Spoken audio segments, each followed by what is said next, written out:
খুব ভোরে নিজ রুমে ফিরে আসে তৃপ্তি। এরপর বেডের উপর শুয়ে ঘুমিয়ে পড়ে, কিন্তু ঘুম আর তার হলো না। একটু পরে আমিনা এসে টেনে ওয়াশরুমে দিয়ে চলে গেছে। তৃপ্তি অজু করে নামাজ পড়ে আবারও বেডের উপর শুয়ে পড়ল। এক ঘুমের সকাল 10টায় ঘুম ভাঙলো তার। ফ্রেশ হয়ে হেলতে তুলতে নিচে নেমে আসলো সে। ডাইনিং টেবিলে নিচু আর লিয়া বসে সকালের নাস্তা শেষ করছে। তৃপ্তি খানিকের মধ্যে থমকে দাঁড়িয়ে গেল। মুহূর্তেই মনটা খারাপ হয়ে গেল। মুখে নেমে এলো এক আকাশ কালো মেঘ। বুকের মধ্যে চিনচিন ব্যথা অনুভব করলো তৃপ্তি। লিয়া হাসতে হাসতে নিচোকে খাইয়ে দিচ্ছে, আর নিজেও হাসতে হাসতে লিয়ার হাত থেকে খাবার মুখে নিচ্ছে। তৃপ্তি নিজেকে দমিয়ে রাখতে পারলো না। সিঁড়ির কাছ থেকেই আবারও নিজ রুমের দিকে দৌড় দিল। সোজা রুমে এসে ধপাস করে বেডের উপর শুয়ে বালিশে মুখ গুজে দিল। ফুপিয়ে উঠল তৃপ্তি। এদিকে সকালের নাস্তা শেষ করে মিঠু আমিনার কাছে কিচেনে গিয়ে বলল, মম, আমি বেরোলাম। আমিনা নিজের কাছে মন দেখিয়ে বলল। শুনেছি। আমিনার কথা শুনে মিঠু কিচেন থেকে বেরিয়ে আসলো। হঠাৎ লিয়া মিঠুর সামনে এসে দাঁড়িয়ে বলল, আমিও তোর সাথে যাব। তোর যাওয়া লাগবে না, বাসায় থাক। মেয়ে মানুষে তো বেশি। মিঠুর সাথে খানটা ভাঁজ করতে করতে বলছিল। লিয়া মিঠুকে থামিয়ে ফরফরিয়ে বলে উঠল, কতদিন পর দেশে আসলাম, একটু ঘুরবো না? ঘুরবি? ঘুর, তবে আমার সাথে একদম না। আর ক্লাবে তো একদমই যাবি না। মিঠু আগে ভঙ্গিতেই বলল। হঠাৎ লিয়া মিঠুর হাত থেকে বাইকের চাবি টান মেরে নিয়ে দৌড় দিল। মিঠু খাবার চাকা খেয়ে লিয়ার দিকে তাকালো, এরপর চিৎকার করে বলে উঠল, লিয়ার বাচ্চা, বাইক নিবি না? আয় দাঁড়া। বলেই দৌড় দিল মিঠু। লিয়া সবেমাত্র বাইকে উঠে বসেছে, বাইক এখনো স্টার্ট দিতে পারেনি। মিঠু দৌড়ে বাইকের কাছে এসে চাবিটা টান মেরে বাইক থেকে খুলে নিল। লিয়া দাঁত কটমট করে মিঠুর দিকে তাকিয়ে বলল, নিদ্দার বাচ্চা, চাবিতে বলছি, নহলে তোর দাঁত ভাঙবো এখন। লিয়ার কথা শুনে মিঠুর টন্টির ভাব নিয়ে বলল, আসছে আমার দাঁত ভাঙতে। বাড়ি থেকে নাম জলদি, নাহলে তো চুল কেটে দেব। নির্জোর কথা শুনে লিয়া আটকে উঠল। আগের বার যখন আসছিল তখন নির্জর সত্যি সত্যি লিয়ার চুল কেটে দিয়েছিল। লিয়া অসহায় ভাবে নির্জোর দিকে তাকিয়ে বলল, এই দেখ, তুই আমার চুলের দিকে নজর দিবি না। আমার এত সুন্দর চুল অকারণে আমি হারাতে চাই না। তাহলে বাড়ি থেকে নাম। নির্জ হাত দুটো ওপরে তুলে আড়ামোড়া ভেঙে বলল। লিয়া নড়ে চড়ে বসে বলল, আগে প্রমিস কর তোর সাথে আমাকে নিবি। নির্জু চান এই মেয়ে এখন কোনোভাবেই মানবে না, একে সাথে করে নিয়েই যেতে হবে। নির্জ বিরক্ত হয়ে চোখ মুখ কুচকে বলল। পেছনে সরে বস। নির্জুর কথা শুনে লিয়া খুশিতে কচকচিয়ে উঠে পেছনে সরে বসলো। নিজ বিরক্ত হয়ে বাইকে উঠে বসলো। এরপর বাইক স্টার্ট দিয়ে বাড়ি থেকে বেরিয়ে গেল। বারান্দায় দাঁড়িয়ে এতক্ষণ পর্যন্ত সব কিছু দেখছিল তৃপ্তি, আর চোখের পানি ফেলছিল। নিজ আর লিয়া বেরিয়ে যেতে সেও আবারও রুমে এসে বালিশে মুখ গুজে দিল। ও রাহুল, রাশেদ কই রে? সকাল থেকে দেখছি না। জেকে কথা শুনে রাহুল চেয়ারে হেলান দিয়ে বসে বলল, সেটা আমি কি করে জানবো? এদিকে নিদ্র কাল সেই বিকেলে গেছে ক্লাব থেকে, আর এখনো আসেনি। আজ যে উত্তরে কলেজে যেতে হবে, এটা ওরা মনে হয় ভুলে গেছে। রাহুলের কথা শুনে সাব্বির বলে উঠল, ওই তো নিদ্র এসে গেছে, কিন্তু নিদ্রার পিছনে এটাকে?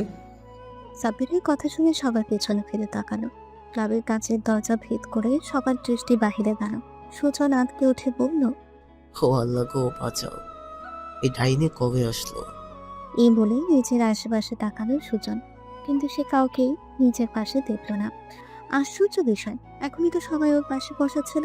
সুজন পেছনে করে দেখলো সাব্বির, জায়গা রাহুল ক্লাবের পেছনের দরজার দিকে দৌড়াচ্ছে। ওই আমারও নিয়ে যা। বলেই দৌড় দিল সুজন। ক্লাবের ভেতরে তিন কথন নীরবতা। নিডো আর লিয়া ক্লাবের ভেতরে প্রবেশ করলো। ক্লাবের ভিতরে কাউকে না দেখে লিয়া বলল, ব্যাপার কি? ক্লাবে কেউ নেই কেন? গেল কোথায় সবাই? লিয়ার কথা শুনে নিডো হো হো করে হেসে উঠে বলল, তোর কি মনে হয় তোর মতো ডাইনিকে দেখে কেউ বসে থাকবে? নিশ্চয়ই সব কটা তোকে দেখে পালিয়েছে। নিডোর কথা শুনে লিয়া একটু রাগ হলো।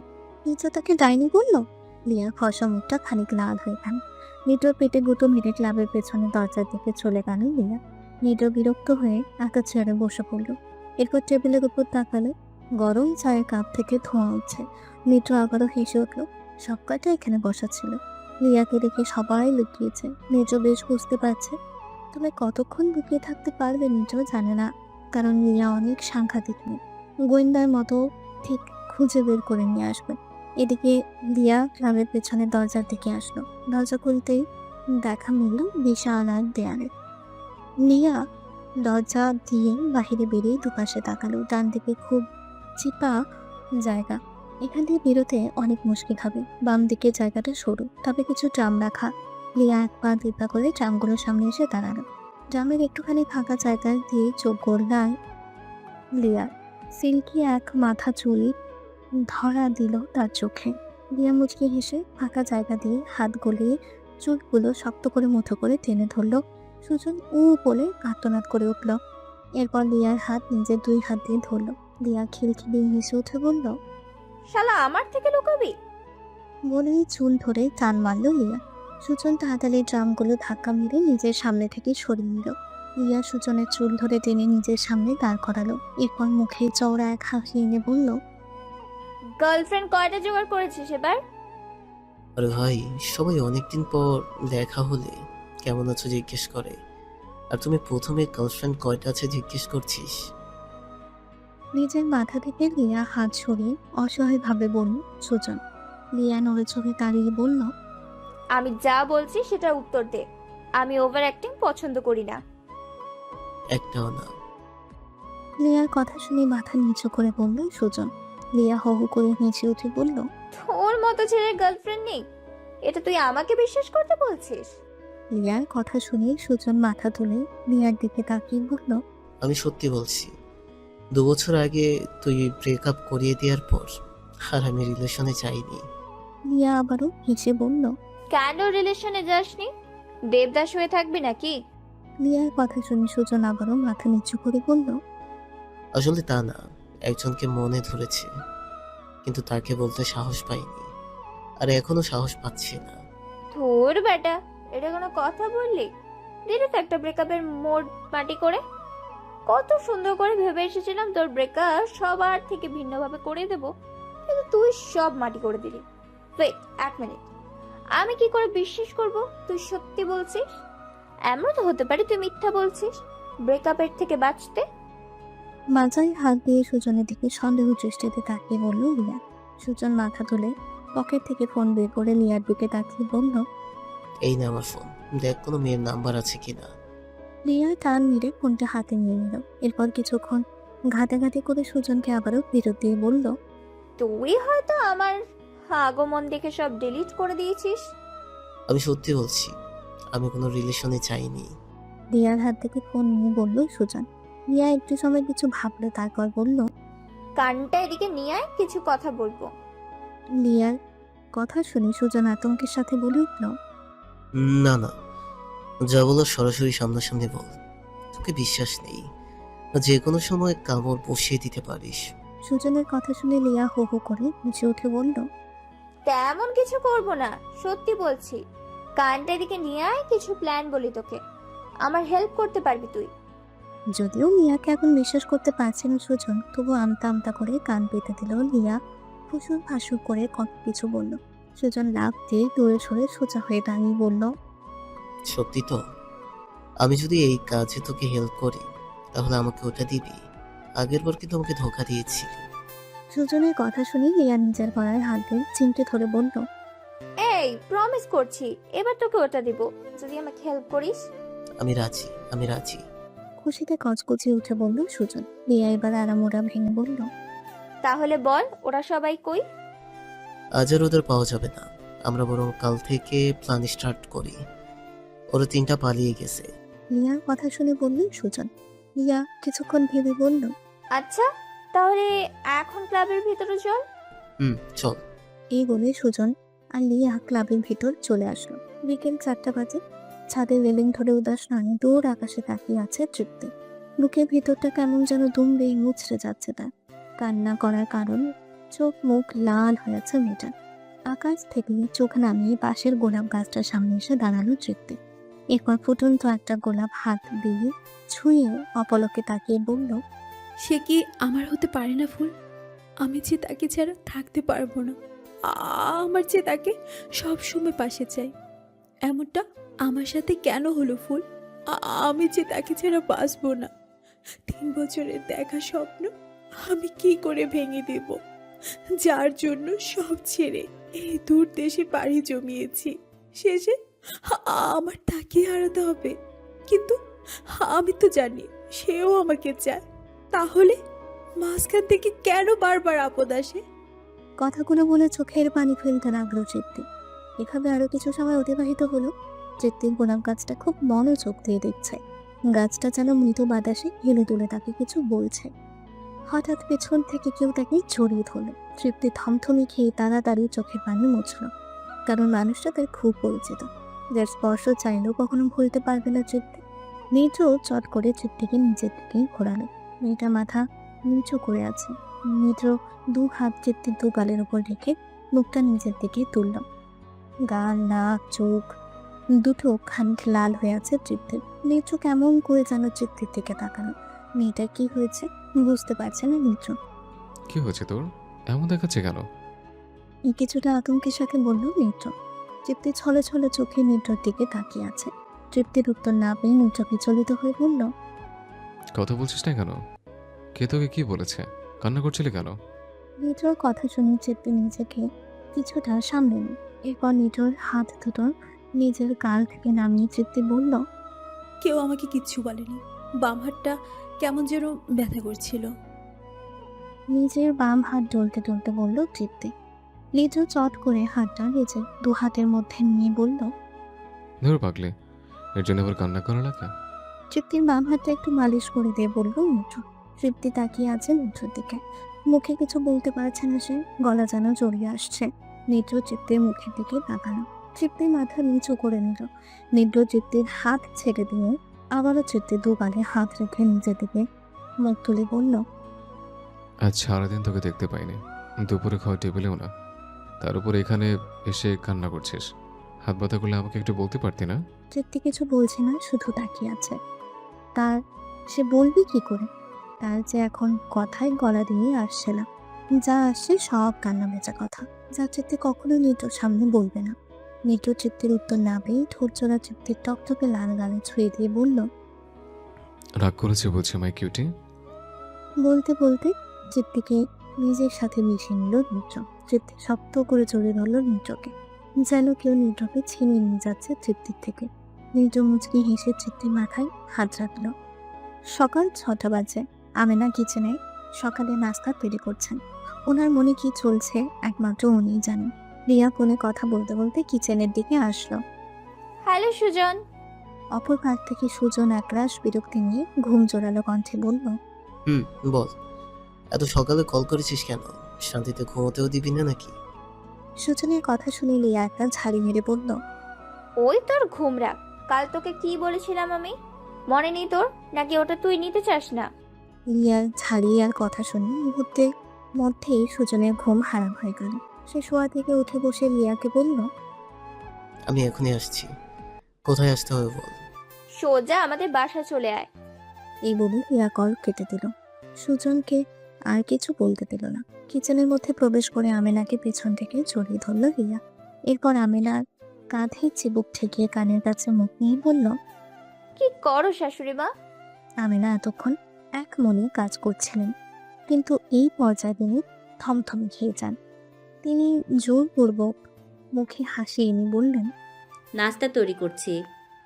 এইটুকু বলে আমেনা একটু থেকে আবারও বললেন, এত সকাল সকাল ঘুম থেকে উঠে পড়লি যে?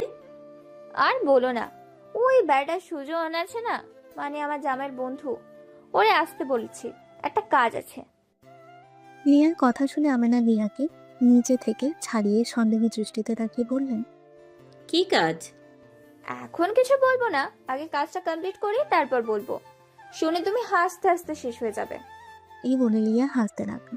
আমিনা আর কিছুই বলল না। তিনি একটু হেসে সামনের দিকে ঘুরে নিজের কাজে মন দিলেন, কারণ তিনি জানেন রিয়া অনেক বাজিনি। নিশ্চয়গুলো শয়তানি বুদ্ধি ওর মাথায় নাড়া দিয়েছে। রিয়া আবারও আমিনাকে পেছন থেকে জড়িয়ে ধরে বলল, আমার জন্য একটু নাস্তা হবে গো শাশুড়ি মা, আমি একটু বাহিরে ঘুরতে যাব তো, তাই এত তাড়াতাড়ি ঘুম থেকে উঠে পড়েছি। ওখান থেকে একটা প্লেট নিয়ে আয়, আমি খাবার দিচ্ছি। হাতের ইশারায় কিছু প্লেট দেখিয়ে বলল আমিনা। লিয়া আমিনাকে ছেড়ে দিয়ে একটা প্লেট বেসিনের মধ্যে ধুয়ে আবারও আমিনার কাছে আসলো।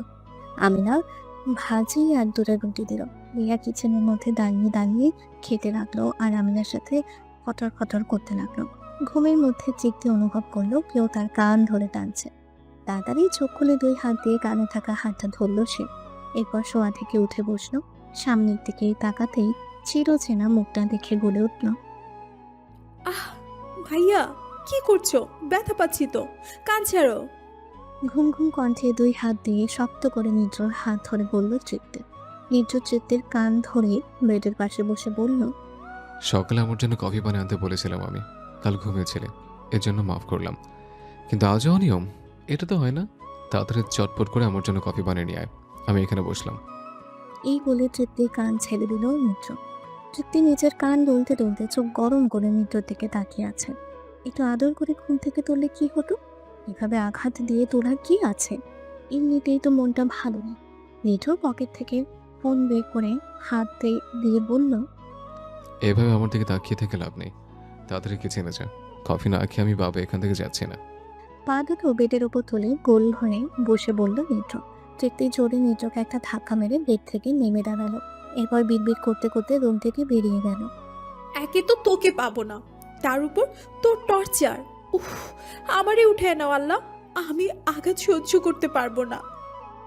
এই বলে লম্বা লম্বা পা ফেলে সিঁড়ির কাছে আসলো তৃপ্তি। এরপর সিঁড়ি বেয়ে নিচে নেমে দেখলো ফরহাদ নিউজ পড়ছে। তৃপ্তি কিচেনের দিকে পা বাড়িয়ে উঁচু গলায় ফরহাদকে বলল। গুড মর্নিং বড় আপু। ফরহাদ পেপার সামনে থেকে একটু সরিয়ে তিনিও বললেন। গুড মর্নিং মামনি। এই বলে তিনি আবারও পেপারে মুখ গুজে দিলেন। তৃপ্তি কিচেনের সামনে এসে দাঁড়ালো।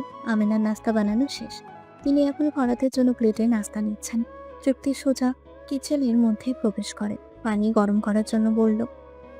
আমিনা চোখ গোল গোল করে তৃপ্তির দিকে তাকিয়ে বলল, পানি গরম করছিস কেন? কফি বানাবো। তৃপ্তি সোজা সাপটা জবাব। আমিনা একটু বিভ্রান্ত হয়ে তৃপ্তির দিকে তাকালো। ইদানিং মেয়েটার মধ্যে কিছু একটা পরিবর্তন লক্ষ্য করছেন তিনি। আমিনা হাতে থাকা রুটিটা প্লেটে রেখে তৃপ্তির কাছে এসে দাঁড়ালো। এরপর তৃপ্তির কাঁধে হাত রেখে নিচের দিকে ঘুরিয়ে বললেন, ইদানিং কেমন যেন লাগছে তোকে, কি হয়েছে তোর? আমার আবার কি হবে? কিচ্ছু হয়নি, তবে হলেও মন্দ হতো না। আমিনার সামনে থেকে সরে এসে কফির গুঁড়োর বয়াম হাতে নিয়ে বলল তৃপ্তি। আমিনা কিছু বলতে যাবে তার আগে তৃপ্তি আবারও বলল, বড় আব্বু মনে হয় নাস্তার জন্য বসে আছে, যাও নাস্তা নিয়ে আসো। তোকে আমি পরে দেখছি বাদর মেয়ে। এই বলে আমিনা নাস্তার প্লেট হাতে নিয়ে কিচেন থেকে বেরিয়ে গেলেন। তৃপ্তি কফি বানিয়ে বিড়বিড় করতে করতে আবারও নিজের রুমে আসলো। নিটো বেডের ওপর শুয়ে ফোন চাপছে। তৃপ্তি বেডের পাশে ছোট টেবিলে কফির কাপ রেখে ওয়াশরুমের দিকে যেতে যেতে নিটোকে উদ্দেশ্য করে বলল, কফি খেয়ে তাড়াতাড়ি নিচে যাও, বড় আম্মু নাস্তা খেতে রাখছে। নিজের চুলগুলো হাত দিয়ে মুছড়ে খোবা করে ওয়াশরুমের দরজা ঠাস করে লাগিয়ে দিল তৃপ্তি। নিটো শুধু তাকিয়েছিল তৃপ্তির দিকে। তৃপ্তির এমন ব্যবহার নিটো হজম করতে পারছে না। এই মেয়ে বড়দের মতো কথা বলতে কবে শিখল? রহস্য লাগছে নিটোর কাছে। ফোন পকেটে করে কফির কাপ হাতে নিয়ে তৃপ্তির রুম থেকে বেরিয়ে আসলো নিটো। দেখ, আমি এখন ওর পাশে চুপ করে শুয়ে পড়বো, তুই ক্লিক ক্লিক করে ফটো তুলে নিবি। সাবিরের বেডরুমের দরজার সামনে দাঁড়িয়ে লিয়া ফিসফিস করে সুজনকে বলল। সুজন শুক্র ঠোক গেলে মাথা নাড়ালো। লিয়া ধীর পায়ে সাবিরের বেডের পাশে এসে দাঁড়ালো। এখন আস্তে করে বেডের ওপর উঠে সাবিরের পাশে শুয়ে পড়ল। সুজন তাড়াতাড়ি সাবিরের মাথার পাশ থেকে সাবিরের ফোন নিয়ে নিল। এরপর খুব সাবধানতার সাথে সাবিরের ফিঙ্গার প্রিন্ট দিয়ে ফোনের লক খুলে নিল। বেচারা সাবির অঘোর ঘুমে তলিয়ে আছে। সুজন কয়েকটা পিক তুলে নিল। লিয়া বিভিন্ন স্টাইলে পিক তুলল। এরপর সুজন ইকরার নাম্বারে হোয়াটসঅ্যাপে সব ফটো সেন্ড করে দিল। অতঃপর বেচারা সাব্বিরের বাসা থেকে বেরিয়ে আসলো লিয়া আর সুজন। লিয়া বেচারার সাব্বিরের কপাল পড়ল এবারও। সুজনের কথা শুনে লিয়া হাহা করে হেসে উঠল। এরপর রাহুলের বাসার দিকেই রওনা দিল লিয়া আর সুজন। ফোনের আওয়াজ জোরে জোরে বাজতে লাগলো সাব্বিরের কানের পাশে, কারণ সুজন ফোনটা সাব্বিরের কানের পাশে রেখে গেছে। সাব্বির ঘুম ঘুম চোখে ফোন হাতে নিয়ে কল রিসিভ করলো। কানে ফোন লাগাতেই ইকরার কান্না ভেজা কথা ভেসে এলো। ইউ চিটার, তোকে বিশ্বাস করে ভুল করেছি আমি। আমার আগেই ভাবা উচিত ছিল তোদের মতো লম্পট ছেলেরা কখনো মেয়ের মন বুঝে না, যাকেই বেটার দেখে তার পেছনেই লেগে পড়ে। ভালো থাকিস তুই তোর ল্যাঙ্গিনি নিয়ে। এই ইকরা, তোকে আর ডিস্টার্ব করবে না, বাই। শালা লুচ্চা, ব্রেকআপ তোর সাথে। কান্না করতে করতে কথাগুলো বলে কল কেটে দিল ইকরা। সাব্বির চট করে শোয়া থেকে উঠে বসে পড়ল। ইকরার কথাগুলো তার একান দিয়ে ভিতরে গেছে, অন্য কান দিয়ে বেরিয়ে এসছে। হোয়াটসঅ্যাপের টোন শব্দ হতে হোয়াটসঅ্যাপে প্রবেশ করলো সাব্বির। কয়েকটা ফটো দেখে সাব্বিরের মাথা ঘুরে গেল। ইকরার কথাগুলো এবার বুঝতে পারছে সাব্বির। লিয়ার বাচ্চা। রুমের দরজার দিকে তাকিয়ে চিৎকার করে উঠল সাব্বির। বাহ সুজন, রাহুলের ঘুমানোর স্টাইল তো সেই। এই বেটা বউ সামলাবে কি করে ভাই? এক রাতেই তো এর বউ একে ডিভোর্স দিয়ে দেবে। যাক গে সে কথা, এখন তুই ফটো তোল। কথাগুলো বলে রাহুলের বেটের ওপর উঠে শুয়ে পড়ল লিয়া। এরপর রাহুলের বুকের উপর আলতো করে মাথা রাখলো। সুজন রাহুলের ফোন খুঁজতে লাগলে, কিন্তু ফোন পাচ্ছে না। লিয়া বিরক্ত হয়ে ফিসফিস করে সুজনকে বলল, কিরে ফোন পেলি? আরে দেখতেছি তো, পাচ্ছি না। সুজনও ফিসফিস করে বলল, ওই টেবিলের উপর দেখ। হাতের ইশারায় একটা টেবিল দেখিয়ে বলল লিয়া। সুজন টেবিলের পাশে যেতে দেখতে পেল ফোনটা হাতে নিয়ে পেটের পাশে এসে দাঁড়ালো। এরপর রাহুলের ফিঙ্গারপ্রিন্ট দিয়ে লক খুলে ফটো তুলে নিল। রিয়া রাহুলের পাশ থেকে উঠে সুজনের কাছে এসে দাঁড়ানো। সুজন এই মুহূর্তে সামিয়ার নাম্বারে ফটোগুলো সেন্ড করে দিল। এরপর ফোনের সাউন্ড বাড়িয়ে দিয়ে রাহুলের কানের কাছে ফোন রেখে দিল, যাতে কেউ কল দিলেই জোরে আওয়াজে রাহুলের ঘুম ভেঙে যায়। রাহুলের বাসা থেকে বেরিয়ে বাইকের উপর উঠে বসলো সুজন। লিয়া বাইকের পেছনে বসতেই বাইক স্টার্ট দিয়ে চালাতে শুরু করলো সুজন। জানিস লিয়া, রাহুলের গার্লফ্রেন্ড গ্রামের মেয়ে। বাইক চালাতে চালাতে বলল সুজন। লিয়া পেছন থেকে বলে উঠল, তাহলে তো আরো ভালো। গ্রামে মেয়েরা ইনোসেন্ট হয় খুব, এরা ইমোশনাল বেশি দেখায়। লিয়া কিছুটা হেসে বলল। সুজন আবারও বলে উঠল, রাহুলের কপাল পড়ল ভাই। তাই? হুম। আচ্ছা, এখন তুই তাড়াতাড়ি বাইক চালা, জ্যাকের বাসায় যেতে হবে। ওই শালা ঘুম থেকে জেগে গেলে কিচ্ছু করতে পারবে না। এমনিতেই শালাকে দেখলে আমার ভয় লাগে। লম্বা লম্বা দাড়ি, লাল লাল চোখ, তোর ভেবেই ভয় করছে। তুই তাড়াতাড়ি বাইক চালা, আমি বেশি ভয় পেয়ে যাওয়ার আগে। সুজনের কাঁধে হাত দিয়ে একটু নাড়া দিল, বলল লিয়া। ওকে। এই বলে একটু হেসে সুজন বাইকের স্পিড বাড়িয়ে দিল। তোর মন পাড়ায় থাকতে দে আমি, গানটা জোরে জোরে বাজতে লাগলো রাহুলের কানের কাছে। রাহুল বিরক্তিতে চোখ মুখ কুচকে ফোন হাতে দিল। ফোন না দেখিয়ে রিপিট করে কানে ধরলো। আমি বলেছিলাম তুমি আমাকে ভুলে যাবে, কিন্তু তুমি বলেছিলে আমাকে ভুলবে না। কিন্তু এখন এটা কি করলে তুমি? যে আমার থেকে বেশি সুন্দরী দেখা পেলে অমনি আমাকে ভুলে গেলে। কি দোষ করেছি আমি রাহুল? কেন আমাকে এভাবে ঠকালে? অনেক স্বপ্ন দেখেছি আমি তোমাকে নিয়ে, আজ আমার সব স্বপ্ন তুমি ভেঙে চুরমার করে দিলে। যাকে কাল রাতে অনেক মজার সাথে কাটিয়েছো, তাই না? ভালো তো তুমি। এই সামিয়া না হয় না পাওয়ার কিছু নিয়েই থাকতো, আর কোনোদিন আমাকে কল দিবে না তুমি। আমি কোনো প্রতারকের সাথে কথা বলতে চাই না। ভালো থেকো তোমার সুন্দরী কিনি। কান্না করতে করতে কথাগুলো বলে কল কেটে দিল সামিয়া। রাহুল চট করে শোয়া থেকে উঠে বসলো। চোখ দুটো ঢলে ফোনের রিমোটে গেল। ফটোগুলো দেখে মাথায় হাত দিয়ে পড়ল। লিয়ার আর বাচ্চা। দাঁতে দাঁত চেপে চিৎকার করে উঠল রাহুল। বাসায় কলিং বেলের আওয়াজ পেয়ে জ্যাকের আম্মু রিনা বেগম দরজা খুলে দিলেন। সুজন আর লিয়াকে দেখে তিনি হেসে বলে উঠলেন, আরে সুজন, লিয়া, কেমন আছো তোমরা? অনেকদিন পর দেখা হলো। এসো এসো, ভিতরে এসো। দরজার পাশ থেকে সরে গিয়ে বললেন রিনা বেগম। লিয়া বাসার ভিতর প্রবেশ করতে করতে বলল, আমি ভালো আছি আন্টি, বাট সুজনের জানি না।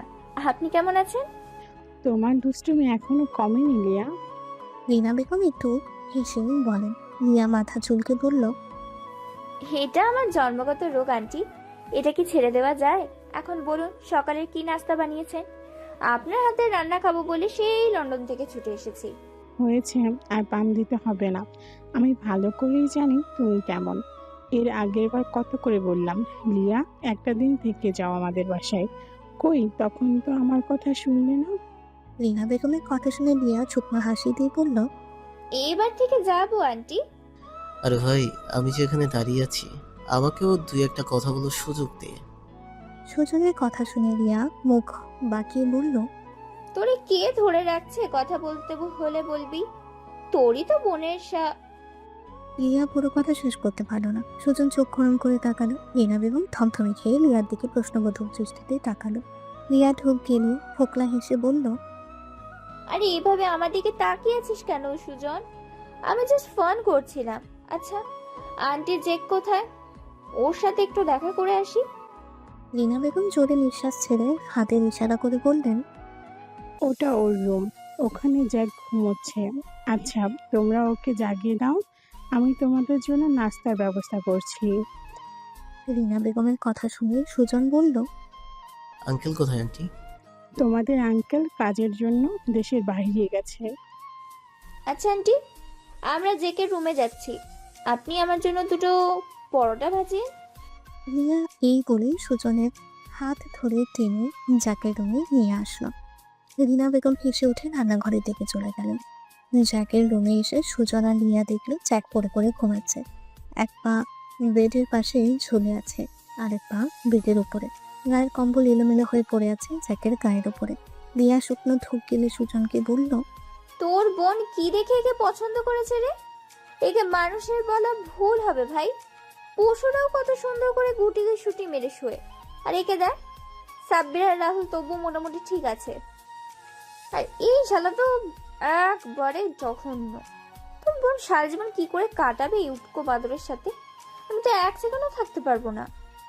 রিয়ার কথা শুনে সুজন চোখ গরম করে তাকিয়ে বলল, দেখ লিয়া, উল্টাপাল্টা কথা বলবি না। একে আমি বোনকে কষ্ট দিতে যাচ্ছি শুধু তোর জন্য, আবার তুই উল্টাপাল্টা কথা বলছিস। আমার জন্য না, তুই যেটা আমার থেকে চাইবি সেটার জন্য। রিয়া মাথায় হাত দিয়ে জ্যাকের দিকে তাকিয়ে বলল। সুজন রহস্যই হাসি দিয়ে বিড়বিড় করে বলল, সময় হলে বুঝবি আমি কি চাইবো তোর কাছে। ওই কি বিড়বিড় করছিস? আর কাজ শেষ কর, তারপর যত কথা। এখন ফোনের লক খোলাগে। জ্যাকের মাথার পাশ থেকে ফোন হাতে নিয়ে সুজনের দিকে বাড়িয়ে বলল রিয়া। সুজন ভ্রু কঞ্চন করে লিয়ার হাত থেকে ফোন নিল। এরপর জ্যাকের হাতে ফিঙ্গারপ্রিন্ট ট্রাই করলো, কিন্তু হলো না। ওই লিয়া হচ্ছে না, ফোনে লক খুলছে না। সুজনের কথা শুনে লিয়া ভাবনার মাঝে পড়ে গেল। কিছুক্ষণ এদিক ওদিক হেঁটে বলল, রিয়া। পায়ের ফিঙ্গারপ্রিন্ট দিয়ে চেষ্টা কর। ওই বলে রিয়া দাঁত দিয়ে হাতের নখ কাটতে লাগলো। সুজন রিয়ার কথা মতো চেষ্টা করলো। বাহ, সকলে হলো। রিয়া খুশিতে লাফিয়ে উঠে বলল, দেখলি আমার বুদ্ধি? যে বাবাজি বুদ্ধির থেকে কম নাকি আমার বুদ্ধি? নে এবার ফটো তোল।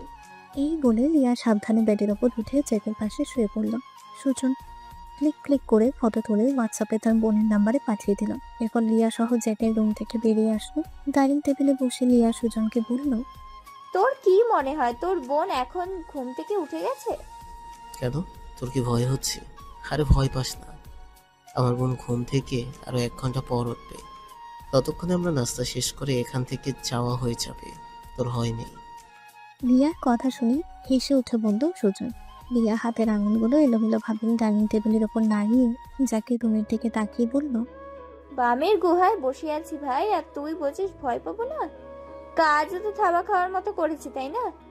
একবারে বাকির ঘুম থেকে জেগে উঠলে থাবা নিশ্চয়ই মারবে। লিয়ার কথা শুনে সুজন হেসে উঠল। রিনা বেগম এসে নাস্তা দিয়ে গেল সুজন আর লিয়াকে। নাস্তা শেষ করে রিনা বেগমের কাছ থেকে বিদায় নিয়ে জ্যাকের বাসা থেকে বেরিয়ে আসলো লিয়া আর সুজন। বাসা থেকে বেরিয়ে লিয়া সুস্থির নিঃশ্বাস ছেড়ে সুজনের দিকে তাকিয়ে ক্যাবলা হাসি দিয়ে বলল, ভাবছিলাম ভাই, এবার রাশেদের পালা, চল রাশেদের বাসায়। লিয়ার কথা শুনে সুজন বলল, লাভ নেই, ওই শালাও আমার মতো সিঙ্গেল। তবে এখানে একজনের জন্য আসছেও, মূলত ওর জন্য আমাদের এখন দেশে আসা, না হলে আমরা আরো কয়েকদিন পর আসতাম। তাহলে এখানে দাঁড়িয়ে থেকে লাভ নেই, বাঘের গুহার সামনে দাঁড়িয়ে থেকে কি লাভ? চল পালাই এবার। সুজনকে টেনে বাইকের উপর বসতে বলল লিয়া। সুজন বাইকের উপর বসতে লিয়াও পেছনে উঠে বসলো। অতঃপর পালানোর পালা। ফোন বেজে চলেছে তো চলেইছে, কিন্তু জ্যাকে কোনো হুঁশ নেই। রিনা বেগম বকতে বকতে জ্যাকের রুমে আসলেন। এরপর 2-3টা চড় মেরে জ্যাককে ঘুম থেকে তুলে ফোন ধরতে বললেন। জ্যাক সকাল সকাল রিনা বেগমের এমন রিয়াক্ট হজম করে ফোন রিসিভ করে কানে ধরল। ওই ছাড়ার বাচ্চা, আমি কোন দিক দিয়ে দেখতে খারাপ ছিলাম রে? যে আমার সাথে এমন করলি তুই? কি ভুল করেছি আমি যার জন্য এমন করলি আমার সাথে? খুন করব তোকে আমি, ছাড়বো না আমি কাউকে। তোর রক্ত চুষে খেয়ে তবেই আমি মরবো, বাঁচতে দেব না তোকে। আমি আসছি বাংলাদেশে, তুই মরার জন্য তৈরি হয়ে থাক ছাড়া। আর তোর সাথে যে ডাইনি আছে ওকেও বলে দিস আমি আসছি ওকে বিধবা বানাতে। কামড়ে ঘাট থেকে মাথা আলাদা করে দেব তোর। আমি আসছি। কান্না করতে করতে রাগ থরথর করে কাঁপতে কাঁপতে কথাগুলো বলে কল কেটে দিল সাথী। যা খাবলার মতো বসে গেল, কিছুই বুঝতে পারল না সে। কিছুক্ষণ পর হোয়াটসঅ্যাপে টুংটাং আওয়াজ হলো। যাক হোয়াটসঅ্যাপে ঢুকে মাথায় হাত দিয়ে ফেললো। মুহূর্তের মধ্যে সব ঘুম হারাম হয়ে গেল যাকে। তাড়াতাড়ি বেড থেকে নেমে রিনা বেগমের কাছে এসে জ্যাক জিজ্ঞেস করলো, মম, লিয়া কি এখানে আসছিল? রিনা বেগম নিজের কাজে মন দেখিয়ে বললেন, আসছিল, এসে নাস্তাও করে গেছে। তুই তো পড়ে পড়ে ঘুমাচ্ছিলি।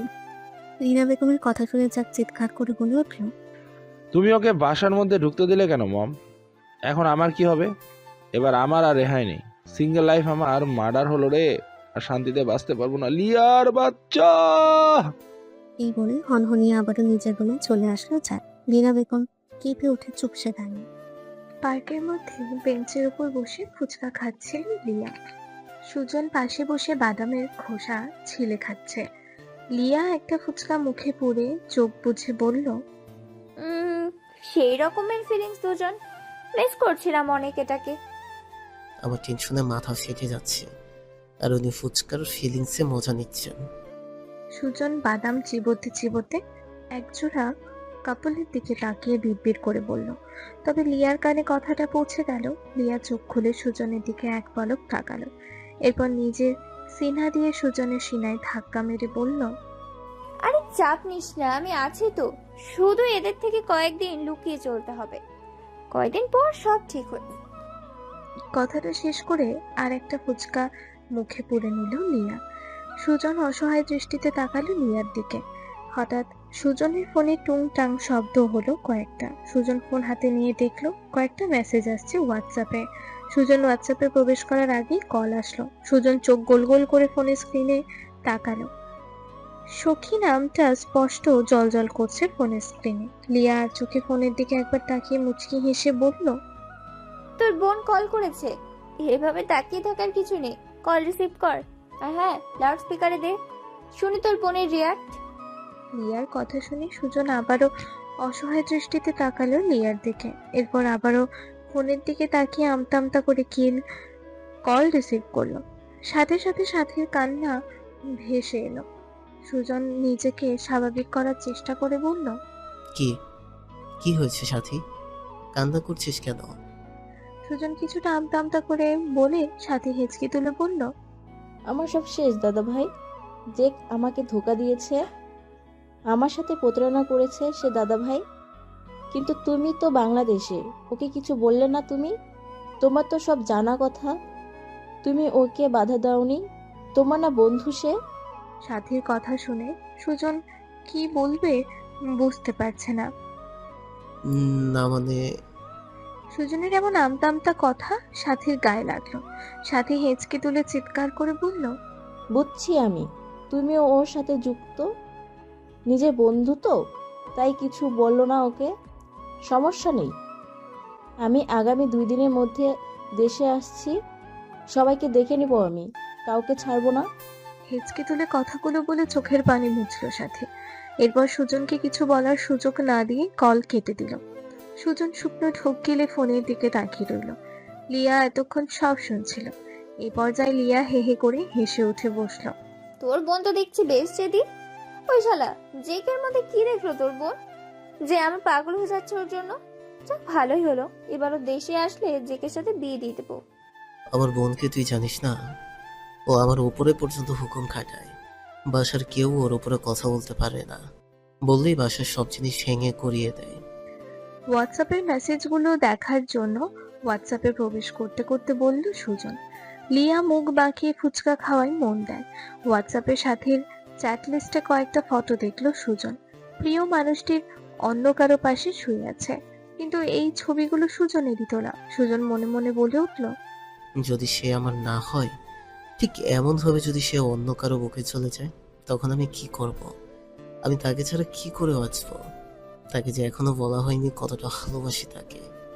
মনে মনে কথাগুলো বলে ফোনের দিকে তাকিয়ে রইল সুজন। বুকের ভিতর কেমন যেন জ্বলে উঠল সুজনের, আবার ভয় লাগতে শুরু হলো। এই ভয় প্রিয় মানুষটিকে হারানোর। বুকের ভিতর কু করে ডেকে উঠল সুজনের। হঠাৎ লিয়ার ধাক্কায় যেন ধ্যান ভাঙলো তার। ওই ফোনের দিকে আমার মনোযোগ দিয়ে কি দেখছিস? আরে বেটা, আমার আর জেকের ফটো, যেটা তুই তুলেছিস আর বোন পটিয়েছে। সুজন চমকে উঠে হোয়াটসঅ্যাপ থেকে বেরিয়ে আসলো। এরপর লিয়ার দিকে তাকিয়ে বলল, তোর খাওয়া শেষ কর তাড়াতাড়ি। সুজনের কথা শুনে লিয়া মুখ বাঁকিয়ে আবারও ফুচকা খাওয়ায় মন দিল। সুজন অন্যদিকে তাকিয়ে নীরবে প্রশান্তির নিঃশ্বাস ছাড়ল। বেলা 4টা বাজে। আমিনা সমানে কল করে যাচ্ছে লিয়াকে, কিন্তু লিয়া ফোন তুলছে না। আমিনার প্রচন্ড বিরক্তি, আবার টেনশন হচ্ছে। মেয়েটা সেই সকালে বাসা থেকে বেরিয়েছে, এখনো ফেরেনি। নিদ্র আমিনাকে টেনশন করতে নিষেধ করছে। নিষেধ করে নিদ্র বেরিয়ে গেছে লিয়ার খোঁজে। এদিকে তৃপ্তি নিজ রুমে বসে সামিয়ার সাথে ফোনে কথা বলছে। সামিয়া কাঁদতে কাঁদতে তৃপ্তিকে বলল, দেখ দীপ্তি, আমি আর কোনোভাবেই কাউকে বিশ্বাস করবো না। তুই আমাকে রাহুলের হয়ে কথা বলতে আসবি না। সামিয়ার কথা শুনে তৃপ্তি সামিয়াকে শান্ত করার জন্য বলল, আমার কথা শুন সামিয়া, রাহুল ভাইয়া এমন না। আচ্ছা, তুই আমাকে ফটোগুলো সেন্ড করতো। সামিয়া তৃপ্তির কথা শুনে চিৎকার করে বলে উঠল, ওর এই নোংরা ফটো আমি তোকে দেখাতে পারবো না। মেয়েটা ওর বুকে মাথা রেখে শুয়ে আছে। আমার খুব কষ্ট হচ্ছে দীপ্তি, নিঃশ্বাস নিতেও কষ্ট হচ্ছে আমার। Samia, relax, cool down. এমনটা স্বাভাবিক হয়ে থাকে। মানুষ যাকে ভালোবাসে তাকেই যে পাবে এমনটা তো নয়। কিন্তু আমি এটা বিশ্বাস করতে পারছি না রাহুল ভাইয়া এমন করবে। আমি ভাইয়াকে ভালো করে বুঝেছি এখানে এসে। তৃপ্তি কিছুটা সান্ত্বনা সুরে কথাগুলো বলল। সামিয়া নিজের চোখের পানি মুছে বলল, আমি জানি না তুই কোন বিশ্বাসে রাহুলের কথা বলছিস, তবে আমি তোকে সাফ জানিয়ে দিচ্ছি, রাহুলের বিষয়ে তুই যদি আর একটা কথা বলিস তাহলে আমি তোর সাথে আর কথা বলা বন্ধ করে দেবো। লাগবে না আমার কারণ, আমি একাই ঠিক থাকতে পারবো। বেস্ট ফ্রেন্ড বয়ফ্রেন্ড কিচ্ছু লাগবে না আমার। সামিয়ার কথা শুনে তৃপ্তি অসহায়ভাবে ফোনের স্ক্রিনে সামিয়ার দিকে তাকিয়ে বলল, আমাকে দূরে ঠেলে দিচ্ছিস? ওকে, আমি আর রাহুল ভাইয়ের কথা বলবো না। এখন সব বাদ। আচ্ছা, ঋতু ভাই কি বুঝতে পেরেছে কিছু? চোখের পানি মুছে সরু চোখে ফোনের স্ক্রিনে তৃপ্তির দিকে তাকিয়ে বলল সামিয়া। সামিয়ার কথা শুনে তৃপ্তি ডান হাত দিয়ে নিজের ঘাড় ডলতে ডলতে বলল, না, এখনো কিছু বুঝতে পারিনি, তবে জানি না সামনে কি হবে আর কতদিন এভাবে থাকতে হবে। তৃপ্তির কথা শুনে সামিয়া ফোন থেকে মুখ সরিয়ে অন্যদিকে তাকিয়ে বলল, তুই এটা আমাদের আগে বলিসনি কেন? জানিস মিম কত কষ্ট পেয়েছে। মেয়েটা কয়টা রাত না ঘুমিয়ে কেটেছে। তুই যদি আমাদের আগে বলতি যে তুই নিদ্র ভাইকে ভালোবাসিস, তাহলে আমরা কখনোই নিদ্র ভাইয়ের ধারের কাছেও যেতাম না। শুধু শুধু মিম মাঝখান থেকে কষ্ট পেল। সামিয়ার কথা শুনে তৃপ্তি একটু হাসার চেষ্টা করে বলল, শুধু মিম না, আমার জন্য অনেকই কষ্ট পেয়েছে, কিন্তু এখন আমি তাদের সেই কষ্টের ভাগিদারি হতে যাচ্ছি। ভাইয়ের বিয়ে ঠিক হয়ে আছে অন্য কারোর সাথে। আমি আমি এই কষ্ট সহ্য করতে পারবো না সামিয়া। আল্লাহর কাছে দোয়া কর যাতে তার বিয়ের আগে আমার মরণ হয়। তৃপ্তির কথা শুনে সামিয়া ফোনের দিকে তাকালো। এরপর উৎকণ্ঠিত হয়ে বলল, তৃপ্তি, তুই এগুলো কি বলছিস? তৃপ্তি ফোনের স্ক্রিন থেকে মুখ ফিরিয়ে অন্যদিকে তাকিয়ে বলল, আমি ঠিকই বলছি, এখন রাখছি, আমার ভালো লাগছে না এখন। এত নাটক, এত সব কিছু এক নিমিষেই শেষ হয়ে যাবে। তুই ভাইয়াকে বলছিস না কেন যে তুই ভাইয়াকে ভালোবাসিস? এসব নাটক বাদ দিয়ে ভাইয়াকে সত্যিটা বলে দে না। আমার এই বাচ্চা বাচ্চা স্বভাব তাকে ঠিকই গলিয়ে দেবে। আর আমি জানি ভাইও আমাকে ভালোবাসে, আর তুইও আমাকে বলেছিস, এবং আমি অনেক পরীক্ষা করেও দেখেছি তাকে। সে সব সময় পরীক্ষা পাশ করেছে, কিন্তু সমস্যাটা অন্যখানে সামিয়া। নিদ্র ভাইয়া বিয়েতে রাজি না থাকলেও আমার বড় আব্বু ঠিক রাজি করিয়ে নিবে। তাহলে তো 3 বছরের স্বপ্ন সব শেষ করে দিবি? মানুষ না পাওয়া কিছু নিয়েও বেঁচে থাকতে পারে। তুই যেমনটা রাহুল ভাইয়াকে বলেছিস, আমিও এখন তোকে সেটা বলছি। আমি না হয় না পাওয়া কিছু নিয়েই থাকলাম। অবশ্য তুই রাহুল ভাইয়ের থেকে কিছু পাসনি, কিন্তু আমি ভাইয়ের থেকে অনেক কিছু পেয়েছি। যে কয়দিন বেঁচে থাকবো তার স্মৃতিগুলো নিয়েই না হয় বেঁচে থাকবো। কথাগুলো বলে খট করে কল কেটে দিল তৃপ্তি। এরপর চোখ দুটো বুঝে বেডের ওপর টান টান হয়ে শুয়ে পড়লো। চোখের কোণ বেয়ে পানি গড়িয়ে কানের পাশে এসে ঠেকলো। রাত 9টা বাজে। নিদ্র লিয়াকে নিয়ে বাসায় ফিরল। নিদ্রর বাইকের পেছন থেকে নেমে লিয়া দৌড়ে বসার ভিতরে চলে গেল। বাহিরে দাঁড়িয়ে থাকলে নিদ্র নির্ঘাত কানের নিচে বাজাতে বাজাতে বাড়ির ভেতরে নিয়ে আসতো। নিজের রুমে না গিয়ে সোজা আমিনার কাছে চলে আসলো লিয়া। আমিনা সোফার উপর বসে টিভি দেখছিলেন। লিয়া আমিনার পাশে বসে আমিনাকে 2 হাত দিয়ে জড়িয়ে ধরলো। আমিনা কিছু বুঝতে না পেরে লিয়ার মুখের দিকে তাকালেন। লিয়াকে দেখে তৃপ্তি বসা থেকে উঠে নিজের রুমে চলে গেল। এতক্ষণ আমিনার সাথে বসে টিভি দেখছিল তৃপ্তি। লিয়াকে সহ্য হয় না তার। আমিনা লিয়ার মুখের দিকে তাকিয়ে আছে। লিয়ার মুখে ভয়ের ছাপ স্পষ্ট। সদর দরজার দিকে তাকিয়ে আছে লিয়া। আমিনা লিয়ার চোখ অনুসরণ করে তাকালেন। নিদ্র রেগে তেড়ে আসছে আমিনা আর লিয়ার দিকে। আমিনা কিছু বুঝতে পারছে না। লিয়া কাচুমাচু হয়ে আমিনাকে আরো শক্ত করে জড়িয়ে ধরে ফিসফিস করে বলল, শাশুড়ি মা, এই যাত্রায় বাঁচিয়ে দাও, কথা দিচ্ছি জীবনে আর এমন করবো না। এটাই আমার শেষ দুষ্টুমি ছিল। আমিনা লিয়ার মুখের দিকে তাকালেন। নিদ্র তেড়ে আসতে আমিনা লিয়াকে নিচ থেকে ছাড়িয়ে উঠে নিদ্রর সামনে দাঁড়ালেন। নিদ্রর রাগে চোখ লাল হয়ে আছে। কি হয়েছে? প্রশ্ন করলেন আমিনা নিদ্রকে। নিদ্র দাঁত কটমট করে বলে উঠল, তুমি আমাকে বলছো কি হয়েছে? ওকে জিজ্ঞেস করো, ও কি করেছে আজ? মন তো চাচ্ছে ধরে। এই বলে নিদ্র আমিনার পাশ কাটিয়ে তেড়ে আসতে চাচ্ছিল। লিয়া তাড়াতাড়ি বসা থেকে উঠে আমিনার পিছনে এসে দাঁড়ালো। আমিনা নিদ্রকে ঠেলে সরিয়ে দিয়ে বললেন, তুই রুমে গিয়ে ফ্রেশ হ, আমি দেখছি। নিদ্র আমিনার দিকে তাকিয়ে বলল, বারবার এক জিনিস ভালো লাগে না মম। এর আগের বার ও এমন করেছে, আমি কিছু বলিনি, কারণ ওদের রিলেশন তখন এত ভালো ছিল না। কিন্তু এখন ওরা যাদের সাথে রিলেশনে গেছে, ওরা একে অপরকে অনেক ভালোবাসে। একটা সংসার ভাঙলে যেমন হয়, ঠিক এমন কাজ করেছে ও। আরে এই কোনোদিন কাউকে ভালোবেসেছে? ভালোবাসলে ঠিকই বুঝতো ওদের কষ্ট। ইডিয়েট। কথাগুলো বলে হন হন করে সিঁড়ি বেয়ে উপরে উঠে গেল নিদ্র। আমিনা একটা বড় নিঃশ্বাস ছাড়লেন। লিয়া মুখ বাঁকিয়ে আমিনাকে পেছন থেকে জড়িয়ে ধরলো। আমিনা ছোট করে লিয়ার হাতে চড় মেরে বললেন, কি করেছিস তুই? আমিনার কথা শুনে লিয়া আমিনার কাঁধে চিবুক ঠেকিয়ে সব বলতে লাগলো। আমিনা সব শুনে হাসবেন না দুঃখ প্রকাশ করবেন কিছুই বুঝতে পারছেন না। তবে লিয়া খিলখিল করে হাসছে কথাগুলো বলে। কাজটা তুই মোটেও ঠিক করিসনি। কালই সবার কাছে আবার ফোন করে সরি বলবি, আর ওদের সব ঠিক করে দিবি। আমার বইই গেছে, আমি কারো কাছে নত হতে পারবো না।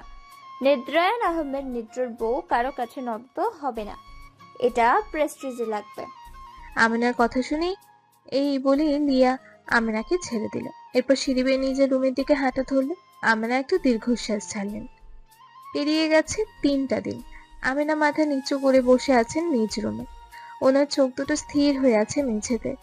রুমে থাকা সিঙ্গেল সোফার উপর বসে ফরহাদ তীক্ষ্ণ দৃষ্টিতে তাকিয়ে আছে আমিনার দিকে। আমিনার থেকে একটু দূরে দাঁড়িয়ে থাকা লিয়ার চোখ দিয়ে গল গল করে পানি পড়ছে। আমিনার স্তব্ধতা লিয়া মেনে নিতে পারছে না। খুব চেঁচিয়ে উঠল লিয়া, যদিও কি আমার সাথে বিয়ে নাই দেবে, তাহলে প্রমিস করেছিলে কেন? কেন বলেছিলে অন্য কাউকে আর কোনোদিন ভালোবাসবে না? কেন বলেছিলে ওকে আমার সাথে বিয়ে দেবে? কেন বলেছিলে আমার পড়াশোনা শেষ করতে? কেন আমার মন নিয়ে খেললে তুমি ফুপি? আমিনা মেঝে থেকে চোখ তুলে লিয়ার দিকে অসহায় দৃষ্টিতে তাকালো। লিয়া চোখ ফিরিয়ে নিল আমিনার দিকে।